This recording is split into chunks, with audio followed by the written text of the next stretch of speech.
تو جہان ہے۔ اب قرآن کی اسی آیت کی طرف آتے ہیں، فَأَوْحَى إِلَىٰ عَبْدِهِ مَا أَوْحَى، پھر اس نے اپنے بندے کو وحی فرمائی جو اس نے وحی فرمائی۔ اب ہم باتیں کیا ہوئیں؟ امام جعفر صادق رضی اللہ تعالیٰ عنہ فرماتے ہیں، سر الحبیب مع الحبیب ولا يعرف سر الحبیب الا الحبیب، کہتے ہیں یہ محبوب و محب کے درمیان سیکرٹس ہیں، یہ راز ہیں، اور محبت کے راز صرف اور صرف محب کے راز صرف اور صرف محبوب ہی بتا سکتا ہے، وہی جان سکتا ہے۔ کسرے دنا کے راز میں عقلیں تو گم ہے جیسی ہیں، روح قدس سے پوچھئے تم نے بھی کچھ سنا کہ یوں۔ اعلیٰ حضرت کہتے ہیں ہماری عقلیں تو گم ہیں، مگر جبریل امین سے تو ذرا پوچھئے آپ نے بھی کچھ سنا کہ باتیں کیا ہوئیں، وہ بھی نہ سن سکے۔ اب خود نبی پاک علیہ السلام نے کچھ راز ریویل کیے، کچھ باتیں بتائیں حدیثوں میں۔ اب غور سے سنیے گا کہ معراج کی رات سرکار دو عالم علیہ السلام اور اللہ تبارک و تعالیٰ کے درمیان کیا گفتگو ہوئی۔ نبی پاک علیہ السلام فرماتے ہیں شب معراج مجھے رب کریم کی طرف سے مختلف علوم عطا فرمائے گئے، ان میں سے بعض علوم تو وہ ہیں جن کو چھپائے رکھنے کا مجھ سے وعدہ کیا گیا، کیونکہ میرے سوا ان علوم کو کوئی بھی نہیں سمجھ سکتا، یعنی کچھ تو ایسے ہیں جو نہیں بتانے۔ بعض علوم وہ ہیں جن کے متعلق مجھے اختیار دیا گیا جسے چاہوں بتا دوں، اور بعض علوم وہ ہیں جن کی تبلیغ کرنے یعنی ہر خاص و عام کو بتانے کا حکم۔ ایک دوست نے اپنے ایک دوسرے دوست سے قرض لیا، اور قرض لینے کے بعد جو ٹائم تھا وہ پورا ہو گیا، اب پیسے اس نے نہیں لوٹائے، بڑی کوشش کی اس نے کہ بھائی میری رقم واپس دے دے، اس نے نہیں دیا۔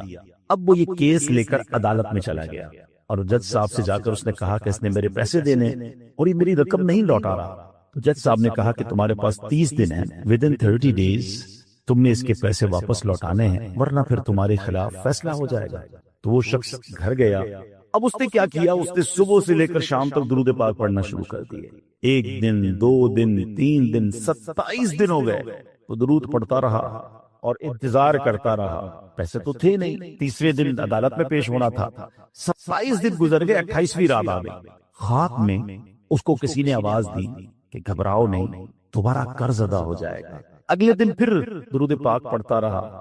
اب نبی پاک کی خواب میں زیارت ہوئی، آقا علیہ السلام تشریف لائے، فرمائے گھبراؤ نہیں، تمہارا قرض ادا ہو جائے گا، تم علی بن عیسیٰ وزیر کے پاس جاؤ اور اس سے کہو وہ تمہارا قرض ادا کر دے گا۔ اب جب صبح اٹھا تو بہت خوش کہ نبی پاک کی زیارت مجھے ہو گئی، لیکن پھر خیال آیا کہ میں اگر وزیر صاحب کے پاس گیا اور انہوں نے مجھ سے کوئی ایویڈنس مانگ لیا، کوئی پروف مانگا، کہ میں کیسے مان لوں تمہیں نبی پاک نے بھیجا ہے، تو اس بات پر تو میرے پاس کوئی دلیل نہیں ہے۔ اب 30ویں رات آ گئی، آخری رات ہے، صبح عدالت میں جانا ہے۔ درود پاک پڑھتے پڑھتے سو گیا۔ سرور کائنات علیہ السلام نے خواب میں پھر کرم فرمایا، فرمایا علی بن عیسیٰ وزیر کے پاس جاؤ، وہ تمہارا قرض ادا کر دے گا۔ کہ حضور میں چلا تو جاتا، مگر اگر وہ مجھ سے ہی کوئی پروف مانگتا، کوئی ایویڈنس مانگتا تو میں کیا جواب دیتا؟ پیارے آقا علیہ السلام نے فرمایا کہ ایسا کرو، اسے یہ کہنا کہ آپ کا ایک راز ہے جو آپ جانتے ہیں اور رب جانتا ہے، اور وہ راز یہ ہے کہ آپ روزانہ فجر کے بعد 5000 بار درود پاک پڑھتے ہیں، اور جب تک درود پاک مکمل نہیں ہوتے آپ کسی سے بات نہیں کرتے۔ اب جب صبح اٹھا تو بہت مطمئن کہ اب تو دلیل بھی آ رہی ہے، پہنچ گیا صبح علی بن عیسیٰ وزیر کے پاس، اس کا دربار لگا ہوا ہے۔ اس نے پیغام بھجوایا کہ میں علی بن عیسیٰ وزیر صاحب سے اکیلے میں ملنا چاہتا ہوں، پیغام لایا ہوں۔ درباری نے آ کر پوچھا، وزیر صاحب پوچھ رہے ہیں کس کا پیغام لایا؟ کہا میں نبی پاک علیہ السلام کا پیغام لایا۔ فوراً وزیر صاحب نے بلا لیا، کہا فرمائیے۔ کہ مجھے میرے آقا علیہ السلام نے کہا ہے کہ آپ میرا قرض ادا کر دیں، میں 3000 دینار کا مقروض ہوں۔ Today is the last day in the court, آج مجھے کورٹ میں پیش ہونا ہے، اگر آج میں نے اپنا قرض ادا نہ کیا تو مجھے جو ہے وہ سزا ہو سکتی ہے۔ علی بن عیسیٰ کہتا ہے میں بالکل آپ کا قرض تو ادا کر سکتا ہوں، مگر مجھے کیسے پتا چلے، کوئی دلیل ہے، کوئی پروف ہے کہ آپ کو نبی پاک علیہ السلام نے بھیجا ہے؟ کہتا ہے ہاں، خالی ہاتھ نہیں آیا، آقا نے دلیل بھی عطا فرمائی ہے۔ اچھا بتائیے کیا دلیل ہے؟ کہ دلیل یہ ہے کہ آپ کا ایک راز ہے جو صرف آپ جانتے ہیں اور آپ کا رب جانتا ہے۔ 5000 ٹائمز ڈیلی آپ درود پاک پڑھتے ہیں فجر کے بعد، اور جب تک یہ درود پورے نہیں ہوتے آپ کسی سے بات نہیں کرتے۔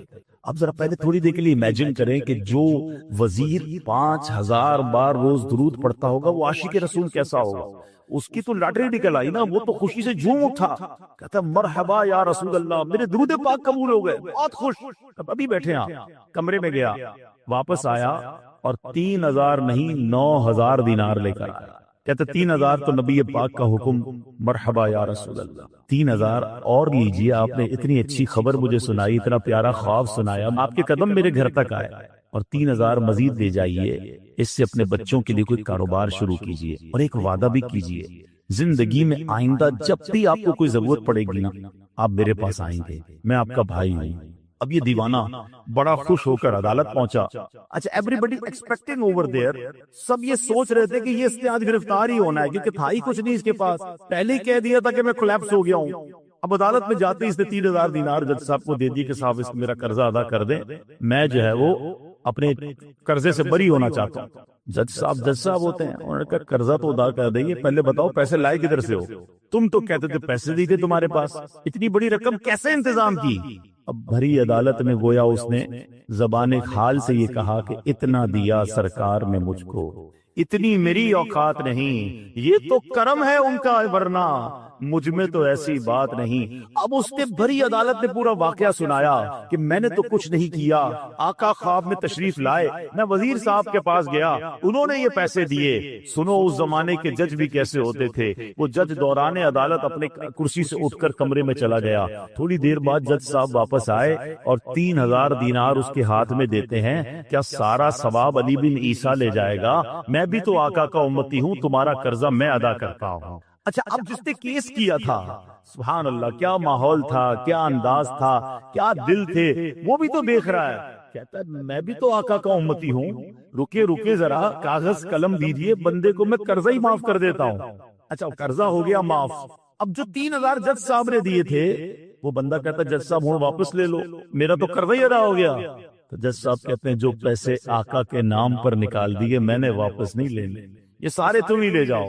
اب یہ 12000 دینار لے کر یہ عاشق رسول جھومتا ہوا اپنے گھر پر جا رہا ہے. اے میرے پیارے اسلامی بھائیوں، ایک رات پہلے ایک سنگل پینی اس کے پاس نہیں ہے، اور اگلے دن 12000 دینار ہیں. درود پاک وہ وظیفہ ہے جو دل سے پڑھا جائے تو سبحان اللہ یہ مصیبتوں کو ٹالنے والا وظیفہ ہے، یہ پریشانیوں کو دور کرنے والا وظیفہ ہے. اور یہ میں نہیں کہہ رہا، خود سرور کائنات علیہ الصلوۃ والسلام کی حدیث ہے جس کا مضمون ہے کہ جو پریشانیوں میں ہو، جو مصیبتوں میں ہو، اس کو چاہیے کہ مجھ پر درود پڑھے، کہ درود پریشانیوں کو لے جاتا ہے، مصیبتوں کو لے جاتا ہے. ایک شاعر نے کیا خوب لکھا ہے، اور واقعی حق لکھا ہے، ہر درد کی دوا ہے صلی علی محمد.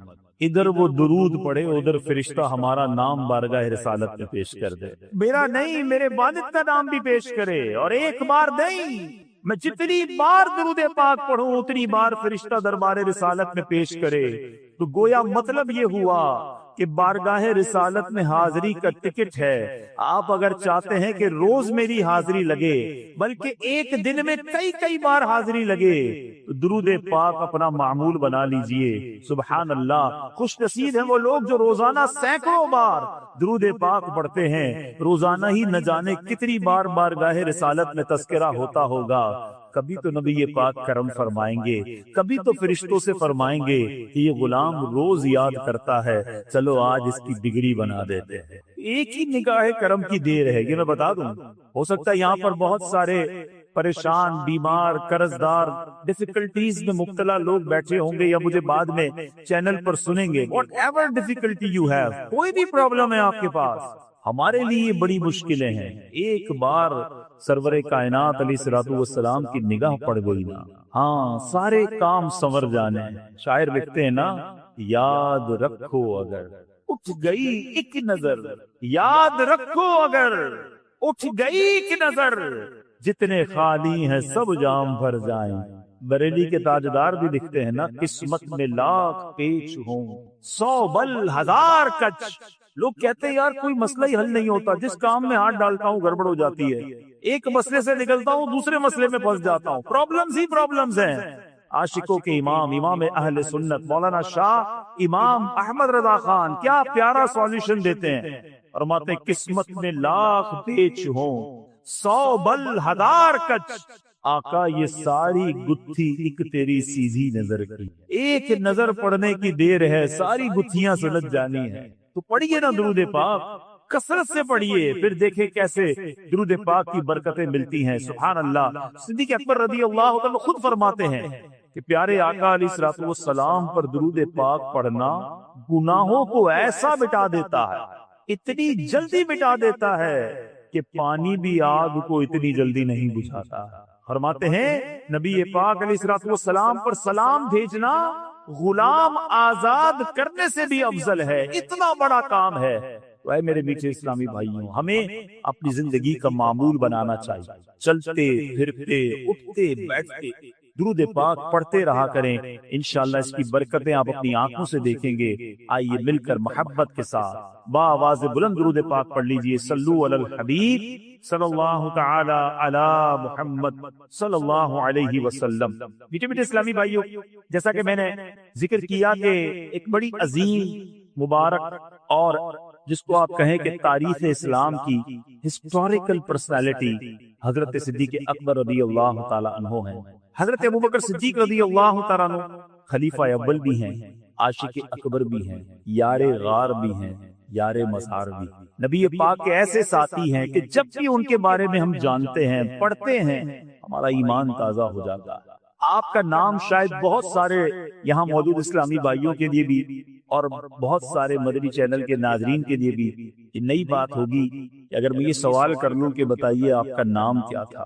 حضرت ابو بکر ان کا نام نہیں ہے. ان کی کنیت اتنی پاپولر، اتنی مشہور ہوئی کہ ساری دنیا انہیں ابو بکر کے نام سے جانتی ہے، مگر ابو بکر جو ہے آپ کی کنیت ہے. نبی پاک علیہ الصلوۃ والسلام کی اس عظیم ساتھی کا نام عبداللہ ہے. عبداللہ آپ کا نام تھا، ابو بکر آپ کی کنیت. سب سے پہلے اسلام لانے والی شخصیت مردوں میں حضرت ابو بکر صدیق رضی اللہ تعالی عنہ ہیں. اور آپ علیہ الصلوۃ والسلام کے جو القابات مشہور ہوئے، عتیق اور صدیق. عتیق کا مطلب ہے آزاد. سبحان اللہ. میں اور آپ ساری زندگی دعا کرتے ہیں اللہم اجرنا من النار، کہیے آمین، کہ اللہ ہمیں جہنم کی آگ سے آزاد فرما دے. صدیق اکبر رضی اللہ تعالیٰ کی قسمت پر ہماری جانیں قربان کہ آپ کو نبی پاک نے فرمایا انت عتیق من النار، اے صدیق تو جہنم کی آگ سے آزاد ہو. اس دن سے آپ کا نام عتیق مشہور ہو گیا. ایک اور کیسا واقعہ ہوا، بی بی عائشہ صدیقہ رضی اللہ تعالی عنہا فرماتی ہیں ایک دن میں اپنے گھر میں تھی کہ نبی پاک علیہ الصلوۃ والسلام اور صحابہ کرام ہمارے گھر تشریف لائے. میرے اور ان کے درمیان چارپائی رکھی ہوئی تھی. اچانک میرے والد گرامی حضرت ابوبکر صدیق رضی اللہ تعالیٰ عنہ ہمارے گھر تشریف لائے تو پیارے آقا نے ان کی طرف دیکھ کر صحابہ سے ارشاد فرمایا جسے دوزخ سے آزاد شخص کو دیکھنا ہو وہ ابو بکر کو دیکھ لے. کہتے اس دن کے بعد سے آپ عتیق مشہور ہو گئے اور صدیق. سبحان اللہ. یہ ایسا لقب ہے سچ بولنے والا، سچ کہنے والا. ایک اور اس کے معنی یہ بیان کیے جاتے ہیں کہ صداقت اور سچائی کی تصدیق کرنے والے. حضرت ابوبکر صدیق رضی اللہ تعالیٰ عنہ کے بہت سارے کارناموں میں ایک شاندار اور ایمان افروز کارنامہ یہ بھی ہے کہ جب صبح معراج تھی، معراج کی رات گزر گئی اور صبح کا وقت جب ہوا تو پیارے آقا علیہ الصلوۃ والسلام نے کفار مکہ کے سامنے ایک دعویٰ کیا کہ میں رات کے تھوڑے حصے میں بیت المقدس کی سیر کر کے واپس آ گیا. بہت بڑا آج کانسیپٹ بھی کلیئر ہو جائے گا. بہت بڑی غلط فہمی بھی بہت سارے یہاں موجود اسلامی بھائیوں کی یہ جو وسوسے پیدا کرتے ہیں ان کی بھی کلیئر ہو جائے گی. کچھ لوگ یہ کہتے ہیں جناب یہ معراج کا جو واقعہ تھا یہ خواب میں ہوا تھا. یہ جسمانی طور پر نبی پاک بیت المقدس تشریف لے گئے تھے، آسمانوں پر پیارے آقا جسمانی طور پر نہیں گئے تھے. اچھا بڑا آسان سے اس کا لاجیکلی جواب دے دیتا ہوں، یاد رکھیے گا تو مسئلہ حل ہو جائے گا. ایک مثال پہلے دیتا ہوں پھر جواب دیتا ہوں. آپ کا بیٹا صبح اٹھے اور آپ سے کہے چھوٹا بھائی آپ کا بیٹا کہ ابو جان رات خواب میں امریکہ بھی گیا، اس کے بعد لندن گیا، پھر جناب گھومتے گھومتے لاہور بھی گیا اور آنکھ کھلی تو اپنے بستر پر تھا. آپ کیا کہیں گے کہ بیٹا کوئی بات نہیں، خواب میں تو سارے ہی گھومتے رہتے، یہ کوئی نئی بات نہیں، اس میں کوئی پریشانی کی بات تو نہیں. خواب میں اگر کوئی کہے تو ہم کہیں گے ٹھیک ہے خواب میں ہو سکتا ہے. اگر نبی پاک علیہ الصلوۃ والسلام نے معراج کی رات گزار کر کفار مکہ کے سامنے یہی دعویٰ کیا تھا کہ میں خواب میں بیت المقدس گیا تو کسی کو کیا پرابلم ہو سکتی تھی، مگر وہاں تو شور ڈال دیا گیا، ایک زبردست مخالفت کی فضا قائم کر دی گئی. ابو جہل اتنا شاطر اور عیار تھا کہ اس نے نبی پاک علیہ الصلوۃ والسلام سے عرض کی کہ حضور آپ نے جو ابھی کہا ہے کہ آپ بیت المقدس ہو کر آئے ہیں، میں مزید کچھ لوگ جمع کرتا ہوں، کیا ان کے سامنے بھی آپ یہ دعویٰ کر دیں گے؟ پیارے آقا علیہ الصلوۃ والسلام نے فرمایا ہاں میں ان کے سامنے بھی کہہ دوں گا۔ اس نے اور لوگوں کو جمع کیا۔ دیکھو یہ محمد عربی صلی اللہ تعالی علیہ وسلم کیا فرما رہے ہیں، نبی پاک نے ان کے سامنے بھی یہی دعویٰ کیا کہ میں رات تھوڑے حصے میں بیت المقدس سے ہو کر آیا ہوں، آسمانوں کی سیر کی ہے۔ اب جناب ہنسی مذاق معاذ اللہ گستاخانہ رویہ اپنایا گیا۔ میں آپ سے پوچھتا ہوں کہ اگر میرے آقا نے یہ فرمایا تھا کہ میں خواب میں ہو کر آیا ہوں تو پھر اعتراض کی گنجائش تو تھی نہیں نا۔ یہ اعتراض بتا رہا ہے، یہ مخالفت بتا رہی ہے، یہ آرگیومنٹ بتا رہے ہیں کہ نبی پاک کا دعویٰ یہی تھا کہ میں جسمانی طور پر بیت المقدس گیا اور وہاں سے واپس آ گیا۔ تو بات کلیئر ہو گئی۔ اچھا اب کفار مکہ نے سوچا کہ جناب بڑا اچھا موقع حضرت ابوبکر صدیق رضی اللہ تعالیٰ عنہ کو بہکانے کا، ان کو معاذ اللہ ڈی ٹریک کرنے کا۔ ان کے دروازے پر پہنچ گئے اور جا کر کہا اے ابوبکر جس نبی کا کلمہ پڑھتے ہو جانتے ہو وہ کیا کہہ رہے ہیں، تم جانتے ہو وہ دعویٰ کیا کر رہے ہیں؟ کہا میرے آقا کیا فرما رہے ہیں؟ کہا وہ کہتے ہیں کہ رات کے تھوڑے حصے میں بیت المقدس سے مسجد اقصی سے ہو کر آ گئے۔ چلے بچے بیٹھے ہیں، نوجوان بیٹھے ہیں، ہو سکتا ہے یہ سوچ رہے ہوں کہ رات کے تھوڑے حصے میں تو ہم بھی لانڈی سے واپس آ سکتے ہیں، تو یہ بیت المقدس سے ہو کر آنا کیا مشکل تھا؟ مکہ پاک سے مسجد اقصی کا اس زمانے میں سفر 1 مہینے کی راہ تھی۔ 1 مہینے کا سفر تھا، کیونکہ گھوڑے اور اونٹ جاتے تھے تو 1 مہینے جانے کا راستہ تھا، 1 مہینے واپس آنے کا راستہ تھا، گویا 60 دن کا سفر تھا۔ اور پیارے آقا کا دعویٰ یہ تھا، ارشاد یہ تھا کہ میں رات ہی رات ہو کر آ گیا ہوں۔ سیدنا ابوبکر صدیق سے کہا کہ آپ جانتے ہیں جس نبی کا آپ کلمہ پڑھتے وہ کیا کہہ رہے ہیں؟ تو آپ نے فرمایا بتاؤ کیا کہہ رہے ہیں؟ کہا وہ کہتے رات کے تھوڑے حصے میں بیت المقدس سے ہو کر آ گیا ہوں۔ کہا واقعی میرے آقا ایسا کہتے؟ کہا ہاں وہ ایسا ہی فرما رہے ہیں۔ کہا نبی پاک فرما رہے ہیں تو سچ فرما رہے ہیں، میرے آقا نے فرمایا ہے تو سچ فرمایا ہے، میں اس کی تصدیق کرتا ہوں۔ وہ ہکے بکے رہ گئے کفار مکہ کے، اے ابو بکر تم ایسی عجیب بات کی تصدیق کر رہے ہو؟ اللہ اکبر، وہ تاریخی جواب ارشاد فرمایا۔ آپ فرماتے ہیں میں تو اس سے بھی بڑی بڑی باتوں کی تصدیق کرتا ہوں، میرے آقا مجھے آسمانوں کی خبریں دیتے ہیں۔ نبی پاک فرماتے ہیں کہ آسمان سے جبریل امین آئے ہیں، قرآن پاک کی آیتیں لے کر آئے ہیں۔ ارے جب میں جبریل کے آنے پر یقین رکھتا ہوں، قرآن کے نزول پر یقین رکھتا ہوں، یہ تو اس سے چھوٹی خبر ہے۔ میرے آقا جو فرماتے ہیں میں اس پر یقین رکھتا ہوں۔ اللہ اکبر، میرے بیچ اسلامی بھائیوں بڑی باریک سی بات کہہ کر آگے نکل جاؤں گا۔ حضرت ابوبکر صدیق رضی اللہ تعالیٰ عنہ کا ایٹیٹیوڈ کیا تھا؟ نبی پاک کا فرمان سنا، لبیک کہا، آقا کی شان سنی، دل میں مسرت آ گئی۔ ابو جہل اور اس کے ساتھیوں کا ایٹیٹیوڈ کیا تھا، ان کا رویہ کیا تھا؟ شان مصطفیٰ سنی، پریشان ہو گئے، مذاق اڑانے لگے، لاجکس ڈھونڈنے لگے۔ آج بھی شب بیراج آتی ہے، ساری دنیا میں آپ کو 2 قسم کے لوگ نظر آئیں گے، ایک خوشی منانے والے، ایک جھومنے والے، ایک نبی پاک کی شان پر خوش ہونے والے۔ کچھ کنفیوز لوگ بھی نظر آئیں گے، وہ اپنا کام کر رہے ہیں، اب اپنا کام کرتے رہیں گے۔ رہے گا یوں ہی ان کا چرچا رہے گا، رہے گا یوں ہی ان کا چرچا رہے گا، پڑے خاک ہو جائیں جل جانے والے۔ تو اے میرے بیچ اسلامی بھائیوں، صدیق اکبر رضی اللہ تعالیٰ عنہ کی شان کیا نرالی شان ہے۔ آپ رضی اللہ تعالیٰ عنہ کی زندگی کی 3 بڑی خواہشیں۔ اللہ اکبر، آج ہم سے کوئی پوچھے کہ بتاؤ تمہاری زندگی کی سب سے بڑی خواہش کیا؟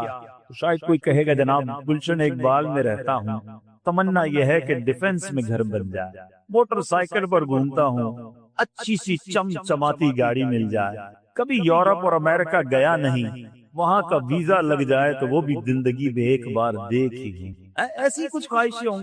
آؤ عاشق اکبر کی خواہشیں سنو، ان کی تمنا کیا تھی، ان کی ڈیزائرز کیا تھی۔ صدیق اکبر رضی اللہ تعالیٰ عنہ فرماتے میری 3 خواہشیں۔ آپ فرماتے پہلی تمنا النظر الیک، دوسری تمنا وانفاق مالی علیک، تیسری تمنا والجلوس بین یدیک۔ کہتے پہلی تمنا یہ ہے کہ پیارے آقا کا دیدار ہی کرتا، دوسری تمنا یہ ہے اپنا مال اپنے آقا کی بارگاہ میں خرچ کرتا رہوں، اور تیسری تمنا یہ ہے کہ نبی پاک کے قدموں ہی میں حاضر رہوں، ان کی صحبت میں ہی وقت گزرتا رہے۔ یعنی غور کیجئے ان تمام خواہشات کا محور کیا تھا، مرکز کیا تھا؟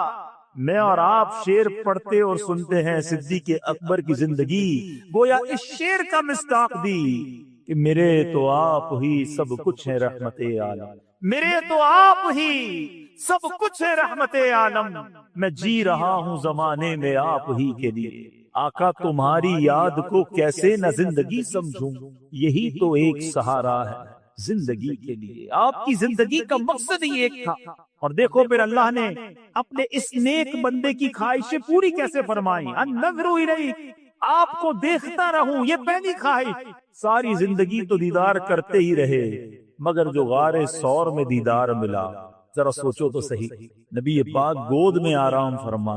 علماء بڑی پیاری بات لکھتے ہیں، فرماتے جو عبادت صدیق اکبر نے غار سور میں اس وقت کی کہ جب جمال یار ان کی زانوں پر تھا، ان کی گود میں تھا، کائنات میں کوئی اور ایسی عبادت اس وقت نہیں کر رہا تھا۔ ون اینڈ اونلی حضرت ابوبکر صدیق نے ایسا دیدار کیا جو کسی اور نے نہیں کیا۔ اور کبھی غور تو کرو، جب کوئی گود میں ہو تو کیسے رخسار دیکھے ہوں گے، کیسے ہونٹ دیکھے ہوں گے، کیسے پلکیں دیکھی ہوں گی، ارے دیدار بھی کیا تو کیسا کیا۔ دوسری تمنا وانفاق مالی علیہ، یا رسول اللہ میں آپ کی ذات پر اپنا مال خرچ کرتا رہوں۔ کیسا خرچ کیا؟ ایک بار نہیں، ایک سے زائد بار صدیق اکبر رضی اللہ تعالیٰ عنہ نے اپنا سب کچھ نبی پاک کے قدموں پر قربان کر دیا۔ اور پھر والجلوس بین یدی، تیسری تمنا کیا تھی کہ آقا کے پاس حاضر رہوں۔ ارے ساری زندگی تو حاضر رہے۔ شاید بہت سو کو یہ نہیں پتا کہ صدیق اکبر رضی اللہ تعالیٰ عنہ نبی پاک کا ساتھ کب سے ہے۔ جب آقا کی عمر مبارک 20 سال تھی، اعلان نبوت تو نبی پاک نے 40 سال کی عمر میں کیا نا۔ پیارے آقا علیہ الصلوۃ والسلام کی عمر مبارک جب 20 سال تھی، اس وقت صدیق اکبر رضی اللہ عنہ کی عمر 18 سال تھی، 2-2.5 سال کا عمر میں فرق ہے۔ اس وقت سے نبی پاک کے دوست ہیں، اس وقت سے پیارے آقا کے ساتھ ہیں۔ اور میرے میٹھے اسلامی بھائیوں، زندگی میں تو ساتھ رہے، آج سنہری جالیوں میں بھی آقا کے ساتھ۔ ساری کائنات میں جب کوئی عاشق رسول روضہ رسول پر جاتا ہے، جہاں نبی پاک کی بارگاہ میں سلام پیش کرتا ہے، وہاں صدیق اکبر رضی اللہ تعالیٰ عنہ حضرت عمر فاروق رضی اللہ تعالیٰ عنہ کی بارگاہ میں بھی سلام پیش کرتا ہے۔ کیا مرتبہ پایا! اب دیکھو اپنے دوست کو ساتھ بھی رکھا، اور قیامت کے دن منظر کیسا ہوگا۔ ایک بار نبی پاک علیہ الصلوۃ والسلام سیدھے ہاتھ میں حضرت ابوبکر صدیق ہیں، بائیں ہاتھ میں حضرت عمر فاروق ہیں، ان کا ہاتھ پکڑ کر آئے اور صحابہ کرام کے سامنے آ کر فرماتے ہیں، دیکھ لو جس طرح آج ہم آئے ہیں، محشر کے دن بھی اسی طرح آئیں گے۔ اے میرے بیچے اسلامی بھائیوں، باتیں تو بہت ساری ہیں، حضرت صدیق اکبر رضی اللہ عنہ کی شان ہم بیان کرتے چلے جائیں، ساری رات گزر جائے گی، آپ کے فضائل کا احاطہ نہیں ہو سکتا۔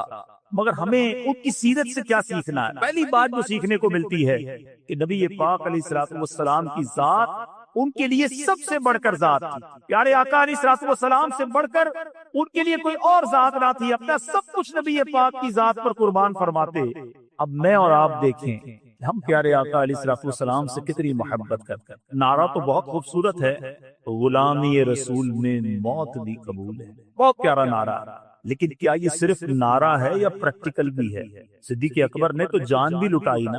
میں بات اگر غار سور کی کروں گا تو بہت طویل ہو جائے گی۔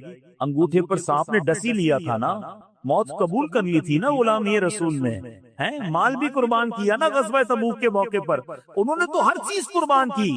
آج جو یہ نعرہ لگا رہے ہیں کہ غلامی رسول میں موت بھی قبول ہے، انہیں نماز قبول کیوں نہیں ہے؟ انہیں نبی پاک علیہ الصلوۃ والسلام کی سنتیں قبول کیوں نہیں ہے؟ انہیں پیارے آقا علیہ الصلوۃ والسلام کی سیرت کے جو طریقہ کار ہے، سنتوں پر عمل ہے، وہ قبول کیوں نہیں ہے؟ یہ کیسی غلامی ہے کہ نعرہ تو وہ لگاتے ہیں